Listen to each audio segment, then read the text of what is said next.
আসসালামু আলাইকুম বন্ধুরা, আশা করি সবাই সুস্থ আছেন। বন্ধুরা, স্ক্রিনে বর্তমানে আপনারা যে পাইপলাইনের ম্যাপ দেখছেন, এই পাইপলাইনের নাম হলো দ্রুজবা পাইপলাইন। এটি বিশ্বের দীর্ঘতম এবং অন্যতম বৃহত্তম তেলের পাইপলাইন নেটওয়ার্ক।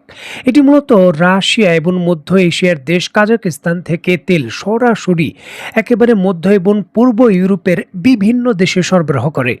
প্রায় ৪,০০০ কিলোমিটার দৈর্ঘ্যের এই পাইপলাইন নির্মাণের কাজ ১৯৬০ সালেই শুরু হয়েছিল। রাশিয়ার তাতারস্তান থেকে এটি শুরু হয়, বেলারুশ হয়ে পোল্যান্ড এবং জার্মানিতে গিয়েছে। এছাড়াও দক্ষিণ শাখায় ইউক্রেনের হাঙ্গেরি, স্লোভাকিয়া এবং চেক প্রজাতন্ত্রে পৌঁছেছে। ইউরোপের জ্বালানি সরবরাহের জন্য অত্যন্ত গুরুত্বপূর্ণ এই পাইপলাইন। বর্তমানে হরমুজ প্রণালীর জন্য যে সংকট তৈরি হয়েছে এবং সেই সংকট থেকে ইউরোপ যে অনেকটা নিজেকে রক্ষা করতে পেরেছে, তাই এই পাইপলাইনের জন্য যে কোনো মুহূর্তে যখন ইরানের সঙ্গে নতুন সংঘর্ষ শুরু হতে যাচ্ছে যুক্তরাষ্ট্রের এবং ইউক্রেনকে $১০৫ বিলিয়ন যুদ্ধকালীন ঋণ দেওয়ার প্রস্তুতি নিচ্ছে ইউরোপ, ঠিক এমতো অবস্থায় মিস্টার পুতিন এই দ্রুজবা যে তেলের পাইপলাইন রয়েছে তার সরবরাহ চূড়ান্তভাবে বন্ধের পরিকল্পনা করছেন। ব্রিটিশ সংবাদ মাধ্যম দ্য টেলিগ্রাফের বরাতে বলা হচ্ছে, হাতে সময় আছে আর মাত্র ৯ দিন, কারণ আগামী ১ মে থেকে এই পাইপলাইন পুরোপুরি বন্ধ করে দেবেন মিস্টার পুতিন, যেটা ইউরোপের জ্বালানি ব্যবস্থায় একটি বড় ধরনের আঘাত।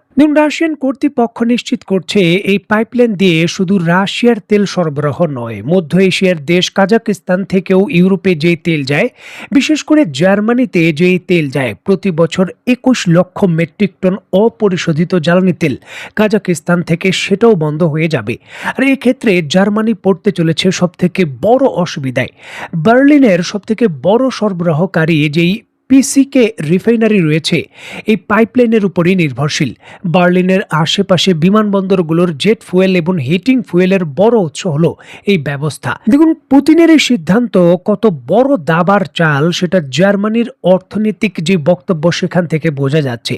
পূর্বে জার্মানি ধারণা করেছিল তাদের অর্থনৈতিক প্রবৃদ্ধি বা জিডিপি প্রবৃদ্ধি ১% হতে পারে। তবে এই পাইপলাইন বন্ধ হওয়ার আশঙ্কা তৈরি হওয়ার সাথে সাথেই জার্মানি বলছে যে ১% থেকে তাদের জিডিপি প্রবৃদ্ধি এখন অর্ধেকে ০.৫% নেমে আসতে পারে। রাশিয়ার এই নতুন সিদ্ধান্তের কারণে জার্মানির অর্থনৈতিক দপ্তর জানিয়েছে, জ্বালানির মূল্যের দাম বৃদ্ধির কারণে মূল্যস্ফীতি ২.৭% পর্যন্ত পৌঁছতে পারে। এবং অর্থমন্ত্রী ক্যাথেরিনা রিচি সতর্ক করে বলেছেন, ইতিমধ্যেই বিশ্ব বাজারে তেলের দাম চওড়া অবস্থায় রয়েছে, তার উপর নতুন করে এই সরবরাহ বন্ধ করে দেওয়া অর্থনৈতিক পুনরুদ্ধারের ক্ষেত্রে একটি বড় ধরনের প্রতিবন্ধকতা। এখানে বলে রাখা ভালো, ইউরোপ অলরেডি তার মোট জ্বালানি চাহিদার ১২ থেকে ১৪% কাজাকিস্তান থেকে আমদানি করে এই পাইপলাইনের মাধ্যমে। এই পাইপলাইন বন্ধ হয়ে যাওয়া মানে ইউরোপের সরবরাহে একটি বড় ধরনের ঘাটতি হওয়া। এছাড়াও রাশিয়া থেকেও ইউরোপের কয়েকটি দেশ ব্যাপক ভিত্তিতে জ্বালানি আমদানিতে নির্ভরশীল, সেই দেশগুলোর জ্বালানিও বন্ধ হয়ে যাবে। মানে হরমুজ প্রণালীর যে প্রভাবটা রয়েছে বিশ্ব বাজারে এমন ভিত্তিতে এখন পড়বে, যেটা ইউরোপকেও এখন সরাসরি তার অধীনে নিয়ে নেবে।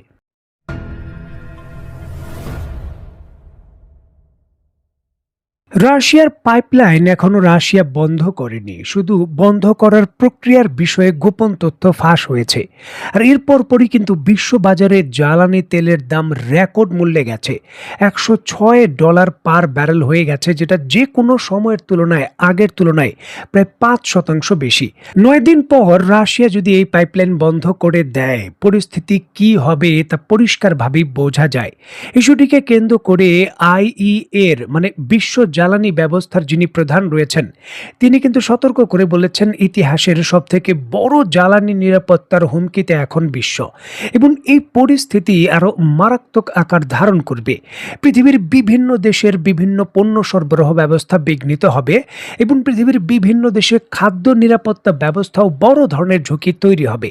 তবে রাশিয়ার এই ধরনের ঐতিহাসিক ঘোষণা সরাসরি ইরানকে হরমুজ প্রণালীকে কেন্দ্র করে বড় ধরনের কৌশল কৌশলগত লাভবান করছে। দেখুন, একদিকে যুক্তরাষ্ট্র আলোচনার মাধ্যমে ইরানের কাছ থেকে তেমন বড় ধরনের কোনো কিছু আদায় করতে পারেনি, যার জন্য অন্তত ৩টি বিমানবাহী রণতরী তারা গালফ অফ ওমান বা ওমান সাগরের উপকূলে মোতায়েন করে বড় সামরিক পদক্ষেপের চিন্তা করছে।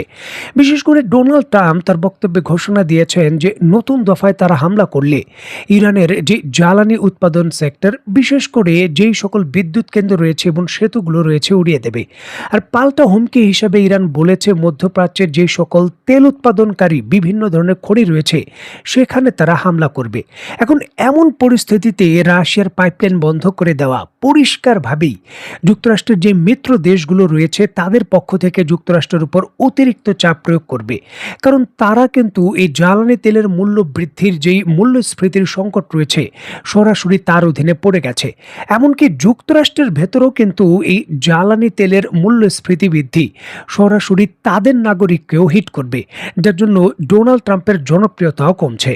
দেখুন, অত্যন্ত গুরুত্বপূর্ণ এই বিষয়টিকে কেন্দ্র করে মার্কিন যুক্তরাষ্ট্রের সংবাদ মাধ্যম অ্যাসোসিয়েটেড প্রেস এবং এনআরসি রিসার্চ সেন্টারের যৌথ জরিপে বলা হয়, মার্কিন প্রেসিডেন্ট ডোনাল্ড ট্রাম্পের অর্থনৈতিক নীতির কারণে জনসমর্থন উল্লেখযোগ্যভাবে কমেছে এবং ৩০% নিচে নেমে এসেছে, এমনটা তারা দাবি করছে। এখানে চলমান ভূ রাজনীতি এবং জ্বালানি বাজারের অস্থিরতার যে প্রেক্ষাপট রয়েছে সেটাও রাজনৈতিকভাবে তার জনপ্রিয়তাকে হিট করছে। এটিও একটা সংকট যে জনপ্রিয়তা এবং অনাস্থা ভোটে এই ধরনের পরিস্থিতি তৈরি হলে একজন প্রেসিডেন্টও কিন্তু ক্ষমতাচ্যুত হতে পারেন।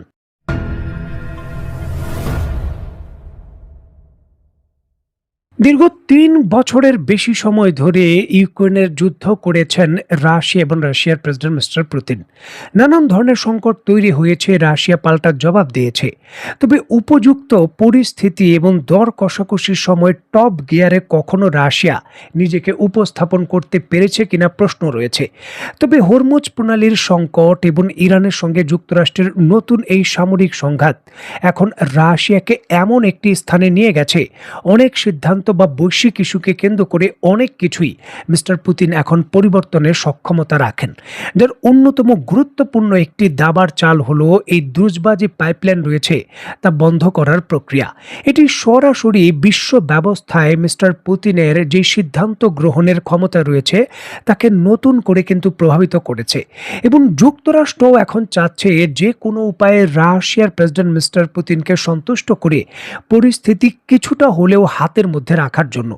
নজিরবিহীনভাবে এর জন্য মিস্টার পুতিনকে G20 যে সম্মেলন রয়েছে সেখানে চূড়ান্তভাবে আমন্ত্রণও করতে যাচ্ছে যুক্তরাষ্ট্রের প্রেসিডেন্ট ডোনাল্ড ট্রাম্প, এমন কথা শোনা যাচ্ছে। অত্যন্ত গুরুত্বপূর্ণ এই বিষয়টিকে কেন্দ্র করে ওয়াশিংটন পোস্ট তাদের দাবিতে নিশ্চিত করেছে চলতি বছরের শেষের দিকে যুক্তরাষ্ট্রের ভেতরে G20 যে সম্মেলন হতে চলেছে 15 এবং 16 ডিসেম্বরের দিকে, সেই সম্মেলনে মিস্টার পুতিনকে G20 অন্তর্ভুক্ত দেশের সদস্য হিসাবে আমন্ত্রণ জানানো হবে।